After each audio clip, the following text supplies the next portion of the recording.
Hi, ನಾನು Sandeep from tech in Kannada. ನೋಡ್ತಾ ಇದ್ದಾರೆ ಇವತ್ತು ನಾನು ಬನಶಂಕರಿ ಇರುವಂಥ Moti mobile world mobile shop ಮುಂದೆ ನಿಂತಿದ್ದೀನಿ. ಈ ಒಂದು ಮೊಬೈಲ್ ಶಾಪ್ ಏನಿದೆ ಇದು ಐಟೆಲ್ನ ಆಥರೈಸ್ಡ್ ಮೊಬೈಲ್ ಶಾಪ್ ಆಗಿರುವಂಥದ್ದು. ನಿಮ್ಮೆಲ್ಲರಿಗೂ ತುಂಬ ಜನಕ್ಕೆ ಆಶ್ಚರ್ಯ ಆಗ್ಬೋದು. ಐಟೆಲ್ ಬ್ರ್ಯಾಂಡ್ ಏನಿದೆ ಇದು ಫೀಚರ್ ಫೋನ್ಗಳಲ್ಲಿ ಅಂದರೆ ಬೇಸಿಕ್ ಸೆಟ್ ಫೋನ್ಗಳಲ್ಲಿ ನಮ್ಮ ಭಾರತದಲ್ಲಿ ಮೊದಲ ಸ್ಥಾನದಲ್ಲಿರುವಂಥದ್ದು. ಅತಿ ಹೆಚ್ಚು ಫೋನ್ಗಳನ್ನು ಈ ಒಂದು ಫೀಚರ್ ಫೋನಲ್ಲಿ ಸೇಲ್ ಮಾಡುವಂಥದ್ದು ಐಟೆಲ್ ಬ್ರ್ಯಾಂಡು. ಜೊತೆಗೆ 5,000 to 6,000 ಪ್ರೈಸ್ ರೇಂಜಲ್ಲಿ ಎಂಟ್ರಿ ಲೆವೆಲ್ ಸ್ಮಾರ್ಟ್ ಫೋನಲ್ಲೂ ಕೂಡ ಐಟೆಲ್ ಮೊದಲ ಸ್ಥಾನದಲ್ಲಿರುವಂಥದ್ದು. ಅತಿ ಹೆಚ್ಚು ಸ್ಮಾರ್ಟ್ ಫೋನನ್ನು ಎಂಟ್ರಿ ಲೆವೆಲಲ್ಲಿ ಸೇಲ್ ಮಾಡ್ತಾರೆ. ಕ್ರೇಜಿ ಅಂತ ಹೇಳಕ್ಕೆ ಇಷ್ಟಪಡ್ತೀನಿ. ಅಷ್ಟೊಂದು ಫೋನ್ನ ಹೆಂಗೆ ಸೆಲ್ ಮಾಡ್ತಾರೆ ಐಟೆಲ್ ಅವರು, ಏನಕ್ಕೆ ನಂಬರ್ 1 ಸ್ಥಾನ ಇದೆ, ಇದ್ರ ಬಗ್ಗೆ ತಿಳ್ಕೊಳ್ಳೋದಕ್ಕೆ ಈ ಒಂದು ಐಟೆಲ್ನ ಡಿಸ್ಟ್ರಿಬ್ಯೂಟರ್ ನಮ್ಮ ಹತ್ರ ಇದ್ದಾರೆ. ಸೊ ಅದರ ಜೊತೆಗೆ ಕೊನೆಗೆ ಒಂದು ಐಟೆಲ್ನ ಹೊಸ ಫೋನ್ನ ಕೂಡ ಅನ್ಬಾಕ್ಸ್ ಮಾಡ್ತಾ ಇದ್ದೀನಿ. ಸೊ ಕೊನೆ ತನಕ ಒಂದು ವಿಡಿಯೋ ನೋಡಿ, ತುಂಬ ಇಂಟ್ರೆಸ್ಟಿಂಗ್ ಆಗಿರುತ್ತೆ. ಅದಕ್ಕಿಂತ ಮುಂಚೆ ನೀವು ನಮ್ಮ tech in Kannada YouTube subscribe ಮಾಡ್ಕೊಂಡು ಮತ್ತು ಬೆಲ್ ಐಕನ್ ಕೂಡ ಕ್ಲಿಕ್ ಮಾಡ್ಬೋದು. ಐಟೆಲ್ ಏನಿದೆ ಇಷ್ಟು ದಿನ ಕೇವಲ ಆಫ್ಲೈನ್ ಮಾರ್ಕೆಟಿಂಗ್ ಮಾತ್ರ ತುಂಬ ಜಾಸ್ತಿ ಕಾನ್ಸಂಟ್ರೇಟ್ ಮಾಡ್ತಾ ಇತ್ತು. ಈ ಒಂದು ಐಟೆಲ್ ವಿಷನ್ 1 ಲಾಂಚ್ ಮಾಡೋ ಮುಖಾಂತರ ಆಫ್ಲೈನ್ ಮತ್ತು ಆನ್ಲೈನ್ ಎರಡಕ್ಕೂ ಕೂಡ ಈಗ ಪ್ರಿಯಾರಿಟಿಯನ್ನು ನೀಡ್ತಾ ಇರುವಂಥದ್ದು. ಈ ಒಂದು ಐಟೆಲ್ ವಿಷನ್ 1 ಫೋನ್ ಏನಿದೆ ಅದಕ್ಕೆ ಕೆಲವೊಂದು ಅಪ್ಗ್ರೇಡನ್ನು ಮಾಡಿ ಇದೀಗ ವಿಷನ್ 1 Pro ಅಂತ ಹೊಸ ಫೋನನ್ನು ಲಾಂಚ್ ಮಾಡ್ತಾ ಇದ್ದಾರೆ. ಕೊನೆಗೆ ಇದನ್ನು ಅನ್ಬಾಕ್ಸ್ ಮಾಡ್ತೀನಿ. ಅದಷ್ಟೇ ಅಲ್ಲ, ಐಟೆಲ್ ಅವರು ರೀಸೆಂಟಾಗಿ ಐಟೆಲ್ ಟಿವಿಯನ್ನು ಕೂಡ ಲಾಂಚ್ ಮಾಡಿದ್ರು ಮತ್ತು ಕೆಲವೊಂದು ಮೊಬೈಲ್ ಆಕ್ಸೆಸರೀಸ್ಗಳನ್ನು ಕೂಡ ಲಾಂಚ್ ಮಾಡಿರುವಂಥದ್ದು. For example neck band, true wireless earbud, earphone, Bluetooth, data cable, power bank ಇದು ತುಂಬ ಮೊಬೈಲ್ ಆಕ್ಸೆಸರೀಸ್ಗಳನ್ನು ಲಾಂಚ್ ಮಾಡಿರುವಂಥದ್ದು. ಮೊದಲನೇದಾಗಿ ಈ ಒಂದು ಐಟೆಲ್ನ ಮೊಬೈಲ್ ಡಿಸ್ಟ್ರಿಬ್ಯೂಟರ್ ಇದ್ದಾರೆ, ಅವ್ರ ಜೊತೆ ಮಾತಾಡೋಣ, ಈ ಒಂದು ಬ್ರ್ಯಾಂಡ್ನ ಬಗ್ಗೆ ಇನ್ನೂ ಹೆಚ್ಚು ತಿಳ್ಕೊಳ್ಳೋಣ. ಓಕೆ, ಇದೀಗ ನಮ್ಮ ಹತ್ರ ಐಟೆಲ್ನ ಡಿಸ್ಟ್ರಿಬ್ಯೂಟರ್ ಇದ್ದಾರೆ ಚಿರಾಗ್ ಅವರು, ಜ್ವಾಲಾಮಾಲಾ ಎಂಟರ್ಪ್ರೈಸಸ್ ಕಡೆಯಿಂದ. ಇವ್ರು ಕೆಲವೊಂದು ಪ್ರಶ್ನೆಗಳನ್ನ ಕೇಳ್ತೀನಿ. ಎಷ್ಟು ದಿನದಿಂದ ಈ ಒಂದು ಡಿಸ್ಟ್ರಿಬ್ಯೂಷನ್ ಮಾಡ್ತಿದ್ರೆ ಐಟೆಲ್ಗೆ? ನಾವು ಐಟೆಲ್ ಲಾಂಚ್ ಆದಾಗ ಅವತ್ತಿಂದ ಇವತ್ತರೆಗೂ ಜೊತೆಗಿದ್ದೀವಿ. 2016ರಿಂದ ಇದ್ದೀವಿ. ಹೌದಾ? ಓಕೆ, ಸುಮಾರು ಒಂದು 4 ವರ್ಷ ಆಲ್ಮೋಸ್ಟ್. ಐಟೆಲ್ ರೀಸೆಂಟ್ ಡೇಸಲ್ಲಿ ಈ ಒಂದು ಎಂಟ್ರಿ ಲೆವೆಲ್ ಮತ್ತು ಫೀಚರ್ ಫೋನ್ಗಳಲ್ಲಿ ನಂಬರ್ 1 ಪ್ಲೇಸ್ ಇರುವಂಥದ್ದು. ಯಾವ ರೀತಿ ಆ ಒಂದು ಪ್ಲೇಸನ್ನು ಐಟೆಲ್ ಅಚೀವ್ ಮಾಡ್ತು ಅಂತ ನಿಮ್ಗೆ ಅನಿಸುತ್ತೆ? ಮೇಜರ್ ಏನು ಅಂದರೆ ನಮ್ಮದು ಪ್ರಾಡಕ್ಟ್ ಏನಿದೆ ಭಾಳ ಕಸ್ಟಮರ್ ಓರಿಯೆಂಟೆಡ್ ಆ್ಯಂಡ್ ಫೀಚರ್ಸ್ ತುಂಬ ಚೆನ್ನಾಗಿದೆ and pricing is very very good. So 3 category ಚೆನ್ನಾಗಿರೋದ್ರಿಂದ ಪ್ಲಸ್ ರೀಟೇಲರ್ಗೆ ಒಳ್ಳೆ ಬೆನಿಫಿಟ್ಸ್ ಇದೆ in terms of margin. Distributor margin ಭಾಳ ಚೆನ್ನಾಗಿದೆ. So in the chain all of them are very happy. Okay okay okay ಆಗಲೇ ಹೇಳ್ದಂಗೆ ಈ ಒಂದು ಎಂಟ್ರಿ ಲೆವೆಲ್ ಸ್ಮಾರ್ಟ್ ಫೋನ್ ಅಂದರೆ 5,000 to 6,000 ಪ್ರೈಸಿಂದಲ್ಲಿ ರೀಸೆಂಟಾಗಿ ಈ ಒಂದು ವಿಷನ್ 1 ಲಾಂಚ್ ಆಯಿತು. ಅದಕ್ಕೆ ಕಸ್ಟಮರ್ಗಳ ರೆಸ್ಪಾನ್ಸ್ ಯಾವ ರೀತಿ ಇದೆ? ಜನ ಪರ್ಚೇಸ್ ಮಾಡಿದವರು ಏನಂತಾರೆ? ಇದರಲ್ಲಿ ಏನು ಅಂದರೆ ಮೇನ್ 5,000 to 6,000 ರೇಂಜ್ಗೂ ವಿತ್ ಫಿಂಗರ್ ಪ್ರಿಂಟ್ ಸ್ಕ್ಯಾನರ್ ಕೊಡ್ತೀವಿ ನಾವು. ಅದಕ್ಕೆ 6 ಇಂಚ್ ಸ್ಕ್ರೀನ್ ಇರುತ್ತೆ, 4,000 ಬ್ಯಾಟ್ರಿನೂ ಇರುತ್ತೆ. ಸೊ ಇದೆಲ್ಲ ಪ್ಯಾಕ್ಡ್ ಆಗಿರೋದ್ರಿಂದ ಒಳ್ಳೆ value for money products. So ಅದರಿಂದ ತುಂಬ ಜನ ಬಂದು ಐಟೆಲ್ ಸ್ಮಾರ್ಟ್ಫೋನ್ ಕೇಳ್ಕೊಂಡು ತೊಗೊಂಡು ಹೋಗ್ತಾರೆ. ಆ ಪ್ರೈಸಲ್ಲಿ ಯೂಶಲಿ ಯಾವ ಇದರಲ್ಲಿ ನಿಮಗೆ ಫಿಂಗರ್ ಪ್ರಿಂಟ್ ಸಿಗೋದಿಲ್ಲ. ಇನ್ನು ಈ ಒಂದು Tier 3 ಸಿಟೀಸ್ ಅಂದರೆ ಸಣ್ಣ ಸಿಟೀಸ್ಗೆಲ್ಲ ಸ್ಟ್ಯಾಟಿಸ್ಟಿಕ್ಸ್ ನೋಡಿದಂಗೆ ತುಂಬ ಸೇಲ್ಸನ್ನು ಐಟೆಲ್ ಆ ಒಂದು ಜಾಗದಲ್ಲಿ ಮಾಡ್ತಾರೆ. ಸಣ್ಣ ಸಿಟಿಗಳಲ್ಲಿ ಜಾಸ್ತಿ ಸೇಲ್ಸ್ ಮಾಡ್ತಾ ಇದೆ. ಸೊ ಆ ಒಂದು ಪ್ಲೇಸ್ಗಳಿಗೆ ಯಾವ ರೀತಿ ರೀಚ್ ಆಗ್ತದೆ ಅಂತ ನಿಮ್ಗೆ ಅನ್ಸುತ್ತೆ? ಬ್ಯಾಕ್ ಬೋನ್ ಏನು ಅಂದರೆ ನಮ್ಮಲ್ಲಿ ಕರ್ನಾಟಕದ 45 ಜನ ಡಿಸ್ಟ್ರಿಬ್ಯೂಟರ್ಸ್ ಇದ್ದಾರೆ.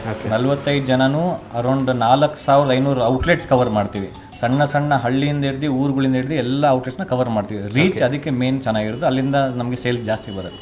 ಓಕೆ, ಇನ್ನು ಆಫ್ಟರ್ ಸೇಲ್ ಸರ್ವಿಸ್ ಯಾವ ರೀತಿ ನಡೆಯುತ್ತೆ? ಎಷ್ಟು ಸರ್ವಿಸ್ ಸೆಂಟರ್ ಇದೆ ಕರ್ನಾಟಕದಲ್ಲಿ? ಸೊ ನಂಬರ್ಸ್ ವೈಸ್ ಹೋದರೆ sales service issue below 0.5%.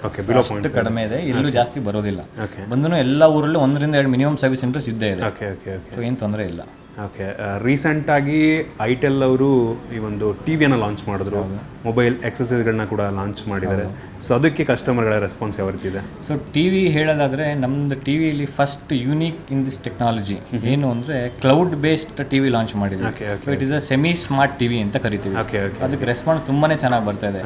Additional ಆಗಿ ಈಗ ನಮ್ಮ ಐಟೆಲ್ ಆಕ್ಸೆಸರೀಸ್ ಏನು ಸ್ಟಾರ್ಟ್ ಮಾಡಿದ್ದೀವಿ, ಕಸ್ಟಮರ್ಸ್ಗೆ ಈಗ ಐಟೆಲ್ಲಲ್ಲಿ ಫೀಚರ್ ಫೋನು ಸಿಗುತ್ತೆ, ಸ್ಮಾರ್ಟ್ ಫೋನು ಸಿಗುತ್ತೆ, ಟಿವಿನೂ ಸಿಗುತ್ತೆ, ಆಕ್ಸೆಸರೀಸು ಸಿಗುತ್ತೆ. It's a whole bundle that we are offering to the customers. Okay okay okay thank you Chirag ಅವರೇ, ತುಂಬ ಖುಷಿ ಆಯಿತು. Thank you. ಓಕೆ, ಫೈನಲಿ ಇದೀಗ ಈ ಒಂದು ಐಟೆಲ್ನ ವಿಷನ್ 1 Pro ಫೋನನ್ನು ಅನ್ಬಾಕ್ಸ್ ಮಾಡೋಣ. ಈ ಒಂದು ಫೋನ್ ಏನಿದೆ ಇದು 6,599 ರೂಪಾಯಿಗೆ ಲಾಂಚ್ ಆಗಿರುವಂಥದ್ದು. 2 GB ರ್ಯಾಮ್ ಮತ್ತು 32 GB ಸ್ಟೋರೇಜ್ನ ವೇರಿಯಂಟು. ಒಂದು ಒಳ್ಳೆಯ ವಿಷಯ, ಈ ಒಂದು ಫೋನಲ್ಲಿ ಫಿಂಗರ್ ಪ್ರಿಂಟ್ ಸೆನ್ಸರ್ ಇರುವಂಥ. ಯೂಶ್ವಲಿ ಈ ಒಂದು ಪ್ರೈಸಲ್ಲಿ ಯಾವ ಫೋನ್ಗಳು ಸಹ ಫಿಂಗರ್ ಪ್ರಿಂಟ್ ಸೆನ್ಸರ್ ಇರೋದಿಲ್ಲ. ಇನ್ನು ಡೈರೆಕ್ಟಾಗಿ ಒಂದು ಫೋನ್ನ ಅನ್ಬಾಕ್ಸ್ ಮಾಡ್ಬೋಣ. ಗಮನಿಸ್ತಾ ಇದ್ದರೆ ಒಂದು ಬಾಕ್ಸ್ ಈ ರೀತಿ ನೋಡೋಕೆ ಸಿಗುತ್ತೆ.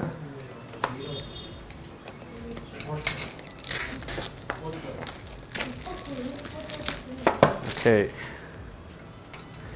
ಒಂದು ಬಾಕ್ಸನ್ನು ಓಪನ್ ಮಾಡಿದ ತಕ್ಷಣ ಡೈರೆಕ್ಟಾಗಿ ನಿಮಗೆ ಇನ್ನೊಂದು ಸಣ್ಣ ಬಾಕ್ಸ್ ಇದೆ. ಬಾಕ್ಸ್ ಒಳಗೆ ಒಂದು ಟ್ರಾನ್ಸ್ಪರೆಂಟ್ ಬ್ಯಾಕ್ ಕವರ್ ಇದೆ, ಒಂದು ಒಳ್ಳೆ ಕ್ವಾಲಿಟಿ ಟ್ರಾನ್ಸ್ಪರೆಂಟ್ ಬ್ಯಾಕ್ ಕವರು. ಒಳ್ಳೆ ವಿಷಯ ಆಯಿತಾ. ಯೂಶ್ವಲಿ ಈ ಪ್ರೈಸಲ್ಲಿ ಬ್ಯಾಕ್ ಕವರ್ನು ಕೂಡ ಎಷ್ಟೋ ಬ್ರ್ಯಾಂಡ್ಗಳಲ್ಲಿ ನೀಡೋದಿಲ್ಲ. ಮತ್ತು ಯೂಸರ್ ಮ್ಯಾನ್ಯುವಲ್ ಇದೆ, ಕ್ವಿಕ್ ಸ್ಟಾರ್ಟ್ ಗೈಡು, ವಾರಂಟಿ ಕಾರ್ಡೆಲ್ಲ ಸಿಗ್ತಾ ಇರುವಂಥದ್ದು. 1 ವರ್ಷದ ವಾರಂಟಿ ನಿಮಗೆ ಸಿಗುತ್ತೆ. ನೀವು ಡೈರೆಕ್ಟಾಗಿ ಒಂದು ಫೋನು, ಈ ಒಂದು ಫೋನ್ನ ಮೇಲ್ಗಡೆ ಕವರ್ ಇದೆ ಮತ್ತು ಸ್ಪೆಸಿಫಿಕೇಷನ್ ಎಲ್ಲ ಇದ್ರ ಮೇಲೆ ಹಾಕಿದ್ದಾರೆ. ಅದನ್ನು ಬಿಟ್ಟರೆ ಈ ಒಂದು ಬಾಕ್ಸ್ ಒಳಗೆ ಒಂದು 5 ವ್ಯಾಟ್ನ ಚಾರ್ಜಿಂಗ್ ಅಡಾಪ್ಟರ್ ಸಿಗ್ತಾ ಇದೆ ಮತ್ತು ಒಂದು ಮೈಕ್ರೋ USB ಡಾಟಾ ಕೇಬಲ್ ಇದೆ. ಇದನ್ನು ಬಿಟ್ಟರೆ ಬೇರೆ ಸಹ ಇಲ್ಲ ಅಂತ ಅನ್ಕೋತೀನಿ. ನೀವು ಡೈರೆಕ್ಟಾಗಿ ಫೋನಿಗೆ ಬಂತು ಅಂತ ಅಂದರೆ ಈ ರೀತಿ ಕಾಣುತ್ತೆ. ಫಸ್ಟ್ ಲುಕ್ಕಲ್ಲಿ ತುಂಬ ಒಂದು ಲೆವೆಲಿಗೆ ಈ ಪ್ರೈಸಿಗೆ ತುಂಬ ಪ್ರೀಮಿಯಮ್ ಅನ್ನಿಸ್ತಾ ಇದೆ ನನಗೆ. ತುಂಬ ದೊಡ್ಡ ಸ್ಕ್ರೀನು ಹಂಗಂತ. 6.5 ಇಂಚಿನ ಸ್ಕ್ರೀನ್ ಇದಾಗಿರುವಂಥದ್ದು. ಓಕೆ, ಗಮನಿಸ್ತಾ ಇದ್ರೆ ಡೈರೆಕ್ಟಾಗಿ ಒಂದು ಫೋನ್ ನಿಮಗೆ ಈ ರೀತಿ ನೋಡೋ ಸಿಗ್ತಾ ಇರುವಂಥದ್ದು. ಮೊದಲನೇದಾಗಿ ಒಂದು ಫೋನ ಡಿಸೈನ್ ಮತ್ತು ಬಿಲ್ಡ್ ಕ್ವಾಲಿಟಿ ಬಗ್ಗೆ ಮಾತನಾಡಬೇಕಂತಂದರೆ ಈ ಒಂದು ಪ್ರೆಸೆನ್ಸ್ಗೆ ಒಂದು ಒಳ್ಳೆ ಬಿಲ್ಡ್ ಕ್ವಾಲಿಟಿಯನ್ನು ಹೊಂದಿರುವಂಥ ಫೋನ್ ಅಂತ ನನಗೆ ಅನ್ನಿಸ್ತಾ ಇದೆ. ಫ್ರಂಟಲ್ಲಿರುವಂಥದ್ದು ಗ್ಲಾಸು, ಟಿಯರ್ ಡ್ರಾಪ್ ನಾಚ್ ನಿಮಗೆ ಸಿಗ್ತಾ ಇರುವಂಥದ್ದು ಮತ್ತು ಬೆಜಲ್ ತುಂಬ ಕಡಿಮೆ ಇದೆ ಎಲ್ಲ ಕಡೆನೂ. ಈ ತುಂಬ ಹೆವಿ ಕಡಿಮೆ ದುಡ್ಡಿನ ಫೋನ್ ಅಂತ ಅನಿಸೋದೇ ಇಲ್ಲ, ಆಯಿತಾ. ಸೊ ಫ್ರಂಟಲ್ಲಿ ಸ್ಕ್ರೀನ್ ಗಾರ್ಡ್ ಆಲ್ರೆಡಿ ಅಪ್ಲೈ ಮಾಡಿಬಿಟ್ಟಿದ್ದಾರೆ. ಇನ್ನು ಹಿಂದಕ್ಕೆ ಬಂತು ಅಂತಂದರೆ ನಿಮಗೆ ಪ್ಲಾಸ್ಟಿಕ್ ಬ್ಯಾಗ್ ಸಿಗ್ತಾ ಇರುವಂಥದ್ದು, ಡಿಫ್ರೆಂಟ್ ಗ್ರೇಡಿಯಂಟ್ ಲುಕ್ ಸಿಗ್ತಾ ಇದೆ. ನಿಮಗೆ ಫಿಂಗರ್ ಪ್ರಿಂಟ್ ಸೆನ್ಸರ್ ಕೂಡ ಇರುವಂಥದ್ದು ಹಿಂದೆ ಮತ್ತು ಟ್ರಿಪಲ್ ಕ್ಯಾಮ್ರಾ ಸಿಗ್ತಾ ಇದೆ ಮತ್ತು ಒಂದು ಸಿಂಗಲ್ LED ಫ್ಲ್ಯಾಶ್ ಹಿಂದೆ ಇದೆ. ಓವರಾಲ್ ಡಿಸೈನ್ ಮತ್ತು ಬಿಲ್ಡ್ ಕ್ವಾಲಿಟಿ ನನಗೆ ಪರವಾಗಿಲ್ಲ, ಈ ಒಂದು ಪ್ರೈಸಿಗೆ ತುಂಬ ಚೆನ್ನಾಗಿ ಅಂತ ಅನ್ನಿಸ್ತಾ ಇರುವಂಥದ್ದು. ಇನ್ನು ಡಿಸ್ಪ್ಲೇ 6.5 ಇಂಚಿನ HD+ ರೆಸಲ್ಯೂಷನ್ ಹೊಂದಿರುವಂಥ IPS ಡಿಸ್ಪ್ಲೇ ಆಯಿತಾ. ಯೂಶಲಿ ಈ ಪ್ರೈಸ್ನಲ್ಲಿ TFT ಡಿಸ್ಪ್ಲೇ ಇರುತ್ತೆ, IPS ಡಿಸ್ಪ್ಲೇ ಇರುವಂಥದ್ದು ಸೂಪರ್ ವಿಷಯ. ಡಿಸ್ಪ್ಲೇ ಕ್ವಾಲಿಟಿ ತುಂಬ ಚೆನ್ನಾಗಿದೆ. ಇನ್ನು ವೇರಿಯಂಟ್ಸ್ ಅದಕ್ಕೆ ಒಂದೇ ಒಂದು ವೇರಿಯಂಟ್ ಲಾಂಚ್ ಆಗ್ತದೆ, ಒಂದು 2GB ರ್ಯಾಮ್ ಮತ್ತು 32GB ಸ್ಟೋರೇಜು. ಸೊ ಈ ಒಂದು ಪ್ರೈಸನ್ಸಿಗೆ ನನಗೆ ಅನ್ನಿಸ್ತಂಗೆ 2GB ರ್ಯಾಮ್ ಓಕೆ ಅಂತೀನಿ. ಜೊತೆಗೆ ಇದು ಆ್ಯಂಡ್ರಾಯ್ಡ್ ಗೋ ವೇರಿಯಂಟ್ ಆಯಿತಾ, ಸೊ ಜಾಸ್ತಿ ರ್ಯಾಮ್ನ ಅವಶ್ಯಕತೆ ಕೂಡ ಇರೋದಿಲ್ಲ. ಇನ್ನು ಪ್ರೋಸರ್ ಬಂದುಬಿಟ್ಟು ಇದರಲ್ಲಿ ಕ್ವಾಡ್ ಕೋರ್ ಪ್ರೋಸರ್ ಇದೆ, ಯೂನಿಸಾಕಿಂದು quad core processor. So go ವೇರಿಯಂಟಿಗೆ processor basic variant, basic phone ಅದರಿಂದ ಅವಶ್ಯಕತೆ ಇಲ್ಲ. ಇನ್ನು ಈ ಒಂದು ಫೋನ್ದಿರುವಂಥ ಕ್ಯಾಮ್ರಾ AI ಟ್ರಿಪಲ್ ಕ್ಯಾಮ್ರಾ ಇರುವಂಥದ್ದು, 8 ಮೆಗಾಪಿಕ್ಸೆಲ್ನ ಮೇನ್ ಸೆನ್ಸರ್ ಮತ್ತು ಫ್ರಂಟಲ್ಲಿ 5 ಮೆಗಾಪಿಕ್ಸೆಲ್ನ ಸೆನ್ಸರ್ ಇದೆ. ಸೊ ಕ್ಯಾಮ್ರಾ ಕೂಡ ಈ ಒಂದು ಪ್ರೈಸಿಗೆ ಒಂದು ಒಳ್ಳೆ ಕ್ಯಾಮ್ರಾ ಅಂತ ಹೇಳ್ಬೋದು. ಇನ್ನು ಬ್ಯಾಟ್ರಿ ಬಗ್ಗೆ ಮಾತನಾಡಬೇಕಂತ ಒಂದು ಫೋನಲ್ಲಿ 4000 mAh ಕೆಪಾಸಿಟಿ ಬ್ಯಾಟ್ರಿ, ತುಂಬ ಕಡಿಮೆ ಅಲ್ಲ, ತುಂಬ ಜಾಸ್ತಿನೂ ಅಲ್ಲ. 4000 ಓಕೆ ಅಂತ ಅನ್ಬೋದು. ಜೊತೆಗೆ 5 ವ್ಯಾಟ್ನ ಚಾರ್ಜರ್ನ ಬಾಕ್ಸ್ ಒಳಗೆ ಹಾಕಿದ್ದಾರೆ. ಈ ಒಂದು ಫೋನ್ನ ಅಂದರೆ ಎಂಟ್ರಿ ಲೆವೆಲ್ ಸ್ಮಾರ್ಟ್ ಫೋನ್ ಆಯಿತಾ, ನಿಮಗೆ ಸುಮಾರು 6500 ಪ್ರೈಸ್ ರೇಂಜು, 6000-6500 ಪ್ರೈಸ್ ರೇಂಜಲ್ಲಿ ಒಂದು ಒಳ್ಳೆ ಆಪ್ಷನ್ ಅಂತ ನನಗನ್ಸುತ್ತೆ. ನಿಮ್ಗೆ ಇದ್ರ ಬಗ್ಗೆ ಏನಿಸುತ್ತೆ ಕೆಲವು ಕಾಮೆಂಟ್ ತಿಳಿಸ್ಬೋದು. ನನಗಂತೂ ಯೂಶ್ವಲಿ ಏನಂತಂದರೆ ಒಂದು ಪ್ರೈಸ್ನಲ್ಲಿ ತುಂಬ ಕಾಂಪಿಟೇಷನ್ ತುಂಬ ಕಡಿಮೆ ಆಯಿತಾ.